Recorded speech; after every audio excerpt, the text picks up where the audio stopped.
मैंने मु गोटे स्टोरी कहूँ स्टोरी रे किए बोका और किए चालाक से स्टोरी आपण मैंने कमेंट में मतलब निश्चित भाव जनइबे। गोटे राज्य जड़े राजा थे से राजा दिने राज्य भ्रमण कर बाहर थे जिते जाऊे देखिले गोटे बड़ पड़िया अच्छी से पड़िया गोटे झी अच्छी आ से चारि चतुर्पाश पूरा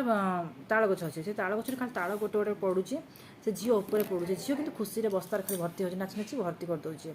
तो से राजा कहले से झीलटा बहुत साहसी झीलटा बहुत माने सहन शक्ति तार बहुत अच्छी से राज्य झील को मुझे करी जब पचारे तो आम तुम्हें मत बहुत कर से कहले हाँ निश्चित बहुत करी कारण गोटे राजा पचार बहुत करेंगे करेंगे तापर राजा ताको बहुत कले से राणी हो गले से राणी जिन बगीचारे बुलूले जो बगीचारे बुलूँ राजा कौन आसिले से गोटे फूल धरिकी आसते से फूलटी को राणी उपरको फिंगिदेले तो सांगे सांगे राणी ओहो कि कष्ट है बोली मत कहीकि चित्कार कले राजा मुंडे हाथ देकी से खसी पड़े बेहोश हो गले। तो ये स्टोरी रे कौन बुझिले तो राजा ए कौन करेंगे आ किए मूर्ख किए